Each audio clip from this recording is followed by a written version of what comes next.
All right, in this video, we want to talk about optimizing our RBD simulation by simulating with a lower res version a higher res geometry. And this is pretty common. We've already seen this in Vellum. Very often you use a low res version and then transform over the movement that you get on the high res version. Very important and always a good idea. In RBD though, I have to say it's not as important as it seems. So if you don't want to do this, you want to skip that step, that's actually fine. In my experience, I do this all the time because RBDs are already pretty fast anyway. And very important, they don't even use the actual geometry for the calculation. As we know, we anyway use the geometry representation, which is simpler either way. So this is why it doesn't make a massive difference. Nonetheless, I tested it on this simple case here where we have a sphere running through a wall. And basically what I did is I used a low res version, I used a high res version of our wall, nothing special, just, more geometry and a little bit of a bevel here. And then I used what we will look at in this video, a proxy version where a low res version is simulated and a high res version comes out of our simulation.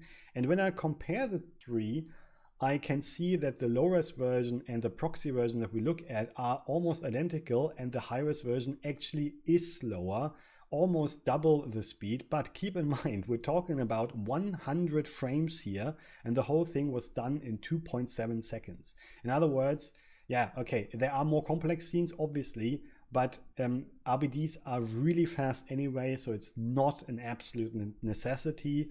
In comparison, in Vellum, I often saw cases where it's a really bad idea to use high-res version.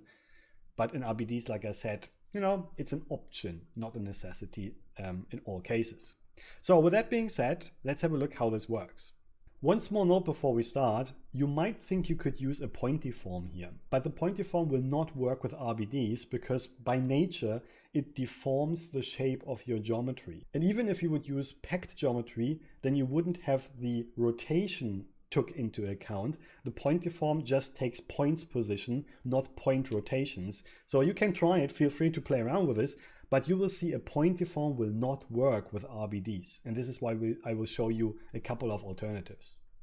There are actually multiple ways of doing this, and when you surf through the internet, you will see there are actually shown multiple ways. So I want to show you the most common ones, and I will start with the easiest and in my opinion not shown often enough because it's already built in, it's very straightforward, and there's not much you need to know. So let's start there. What we have here is this statue, and it's already risen so that we can destroy it, and the RBD material fracture will destroy this thing. And you will see this is a pretty high-res version because when I reconnect this takes a while to calculate that thing, about 10 seconds. And the reason is that we integrated the detail stuff with the cracked areas. So what I mean by that, of course, is those broken intersections are subdivided and then get a noise on top, and also our cracks are broken. So all of this is already built in the RBD material fracture, as we know, under detail, edge detail, interior detail. And this is a pretty heavy geometry with 125,000 points. And if I run this in a high-res version, the really slow part is the first frame, because here he has to calculate the representation, but then as you can see, it's pretty fast anyway. So it's not actually absolutely necessary to fix this. But I started with the RBD material fracture because it already has built in a low poly version of my geometry, which is brilliant. That is the third output. When we look at the null here, what comes out of this, and actually maybe with another exploded view, then you will notice actually anytime I use the RBD material fracture, it gives me a so-called proxy geometry, which is our geometry just without all the detail stuff, which is much simpler and has only 100,000 points, which is still a lot, fair enough, but it's at least a little bit less complicated. And out of the normal geometry comes the high-res version with the detailed stuff. So this already gives us a simpler version. And now the trick is the RBD bullet solver already has built in a way of using this with the input here, the third one, proxy geometry. Maybe you already have connected that without even thinking about it, and then you have actually optimized your setup. because what's happening now inside, and the cool thing is we can't see that, it uses that proxy geometry, so the low-res version, and applies the result to the high-res version. But when we connect all three, then we will only see the high-res version. And without us noticing it, it is actually, potentially at least, a little bit faster, because what's happening here internally is actually a calculation on the proxy geometry, which, interestingly enough, we can even extrude out of our simulation with a third output. There it is. And there we can see what actually was used for the simulation. And the first output is what is used then for rendering. So as you can see, without knowing anything, just by connecting all the dots, basically, literally, you already have an optimized version of using a lower res version and for simulation, and then this is applied to a higher res version. Just for fun, let's quickly test the speed between the two options. We call this proxy, and the high res version will not have the proxy geometry connected. And like I've already showed you, just make sure you delete your caches. You merge the output of both nodes together, look at the result, then open the performance monitor, press record, and then jump to a frame, doesn't matter, and let it run. And it will compare for you the speed of the two versions. What you can see here, it's almost the same. And I quickly did a second test just to be sure, and you can see again, it's almost the same. So it's not absolutely necessary, but at the same time, it's super easy. So the thing is though, what do you do if you don't use the RBD material fracture? Can you then use the same system? Yes, of course you can. So what I have here is some kind of, I don't know, ticky kind of piece of rock. I have no idea. I just thought it looks cool. This is, by the way, done with the noise function. So check the bonus section in the basics if you want to create a shape like that. It's actually done with the mountain node, but it's pretty slow to create. So this is why I had to cache this. So actually, let's stop this. So here's the cached version of it. And then what I want to use as a simple representation of this is, of course, just a simple tube, which was actually originally the source of all this. Now I will break up just my simple version with a Voronoi fracture. So what can I do now to, use the same for my high-res version? I really just took the same Voronoi fracture based on the same points and then just broke my high-res version up. There you go. And because the area that this covers is the same, the result should also be more or less the same. So you can actually do that. So with an exploded view, we can quickly look at this and we can see, yeah, okay, this is a broken one. You could, of course, next, if you want, add an RBD interior detail to this if you want. And then you can even add more to this. There you go, and now it looks like this, and we really have a high-res version now. So first of all, let's simulate the whole thing, and I use a transform. And I could have done this in the beginning, but if I do it afterwards to transform the whole thing, what is important here is that the high-res version needs the same transform. Easy to do, we just create a clone of the transform. So with Control, Shift, and Alt, I drag my node, and then every parameter is automatically connected to the original one. So everything I do with this node will also happen to this node. Pretty handy. So let's put this now into our RBD bullet solver and maybe use a glue constraint with the RBD constraint properties. So I connect the whole thing the way we already know how to do it. And now there is actually a proxy geometry output, but don't be confused. This is when you use it in conjunction with the RBD material fracture. That nothing comes out of this currently, so we can't use it. So let's quickly just simulate the whole thing and see what happens. And of course, we need to activate the ground plane. So let's test this, and you can see it works. It's just too strong.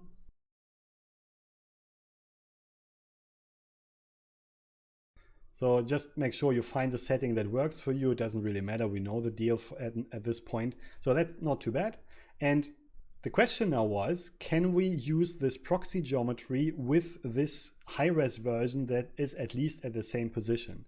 And yeah, the answer is yes, we can. It's pretty straightforward. All we have to remember here is that the proxy geometry is the low-res version. Even though it looks a bit weird, we actually take this output, the normal output of my low-res geometry, and put it into the proxy geometry.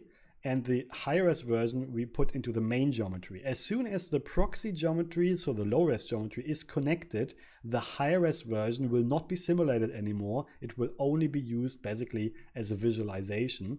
And when we look through the simulation now, and maybe we don't want to see the constraints because they're irritating, just look at the output directly, we can see that it uses our high-res version and just applies the simulation that it actually internally does on the proxy geometry. And the proxy geometry looks like that. There it is. This is actually what was simulated, and it was then just applied to our high-res version, which we put into the first input.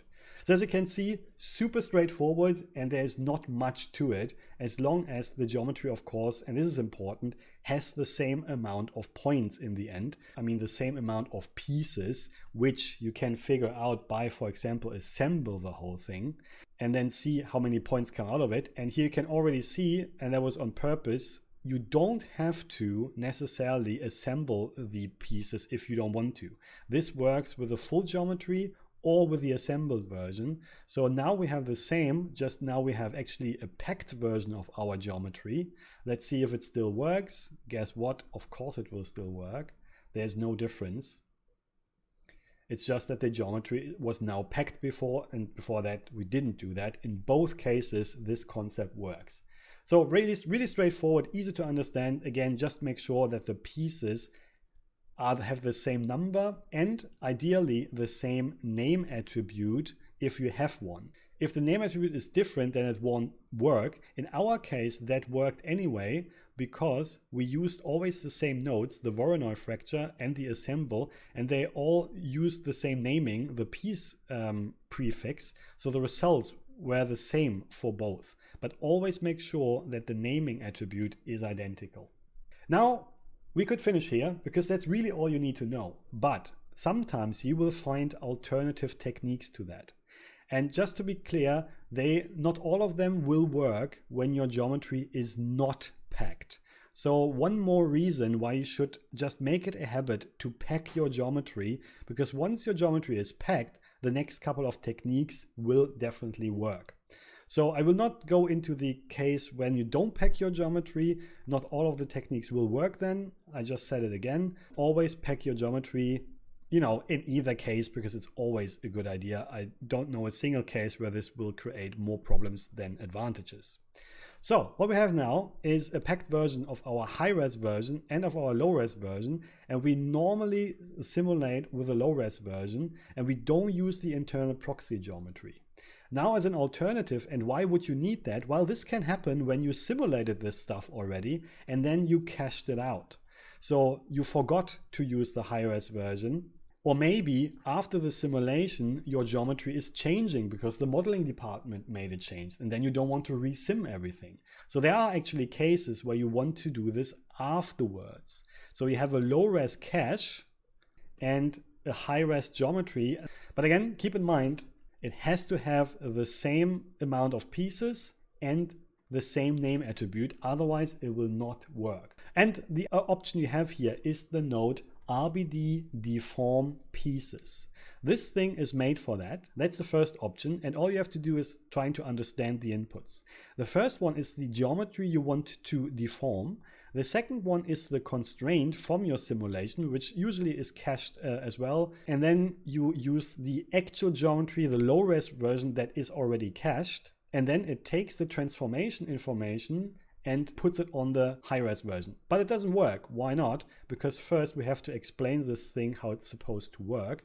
And the easiest way of doing this is by changing the boundary connection and set it to constraint.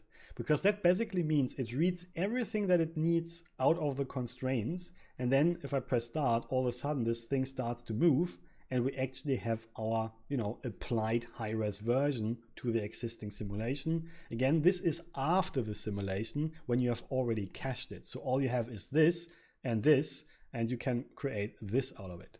But besides the RBD deform pieces, which is a relatively new node, there is an older node that a lot of people still use, and that is called transform pieces.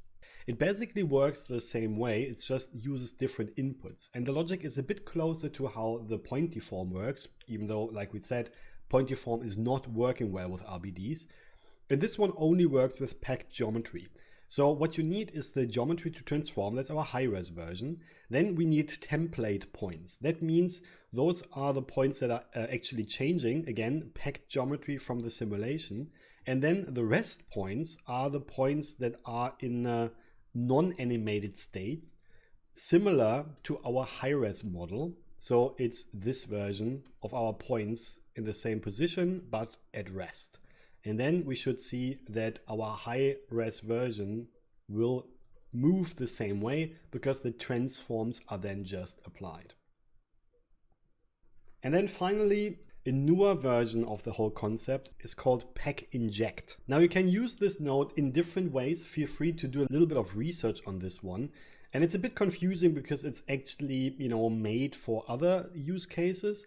And the first thing that's confusing, in my opinion, is the order of the input. So you would think the target primitives are the high-res version and the source primitives are the simulated version, but for some reason it's the other way around. Because what you want to do is you want to replace the low-res version with the high-res version, and this is what the pack inject can do. And by default, it's meant to replace every piece of your simulation with the input, which results in this weird thing that you get for each piece basically a copy of the whole high-res version, which of course looks nonsense, but a little bit funny. But in our case, what we want to use instead is collate packed sources, which means we basically match the high-res version with the low-res version based on a name attribute, and then you can see it works.